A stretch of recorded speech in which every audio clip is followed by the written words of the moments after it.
Tragedy in Nutty Putty Cave, Utah, November 2009.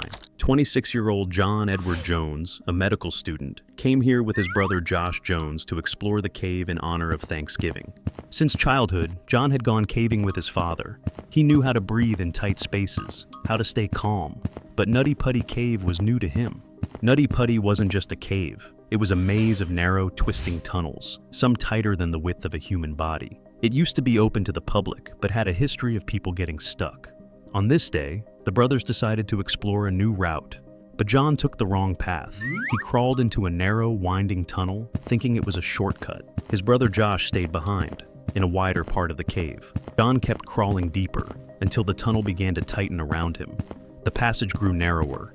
John was literally sliding through solid rock, lying flat on his stomach. He found himself in a space just 10 inches wide. No room to turn, no way to lift his arms. He couldn't move forward or back. He kept pushing ahead, until suddenly, his chest got stuck. He tried to breathe, and couldn't. The passage was so tight, his ribs couldn't expand. His lungs simply couldn't open. Each breath brought less and less air. Panic began to set in. He tried pushing backward, but it only wedged him in deeper. That's when he realized he couldn't move, and he couldn't breathe. John was completely trapped inside a stone coffin. Meanwhile, his brother noticed that John wasn't coming back. He started calling out for him, but there was only silence in return. Realizing something was wrong, his brother ran to the surface to get help. He reached the cave entrance and immediately contacted emergency services. A few hours later, the first rescuers arrived at the cave. They knew if John was truly stuck in that passage, there was no time to waste. Rescuers quickly began moving into the cave. They used the map John had left behind to trace a possible route, but the path was tight, twisting, and incredibly dangerous, even for the most experienced cavers. When rescuers finally reached John's location, they were met with a horrifying sight.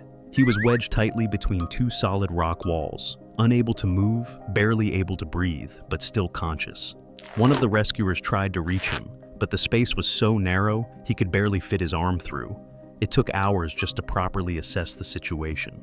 The rescuers realized getting John out would be incredibly difficult. They began bringing in equipment: drills, jacks, ropes, lighting, and oxygen tanks. All of it had to be carried by hand. The passage was far too narrow for any machinery. Their plan was to use drills to widen the narrow passage where John was stuck, and slowly pull him back out. They even tried tying a rope to his leg to shift his body slightly, but John screamed in pain. One wrong move could break his bones, or stop his breathing entirely.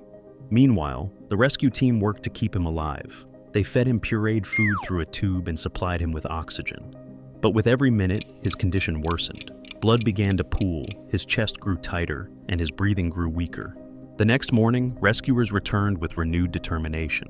Overnight, they had come up with a new plan: to slowly and carefully chip away at the rock using drills right above John's body. But suddenly, one of the drill stands broke loose and struck John's leg. He screamed in pain, and the team was once again forced to pause the operation. By this point, John had been trapped for over 24 hours. His body was beginning to shut down. And then, the worst happened. Part of the tunnel leading to him collapsed. The rescuers outside realized reaching John had become nearly impossible. In the following hours, rescuers tried everything they could. They drilled, dug from the sides, carved a new path. But the ground kept collapsing. Everything crumbled faster than they could rebuild. 27 hours after John got stuck, rescuers could no longer reach him. He died in the darkness, upside down, alone.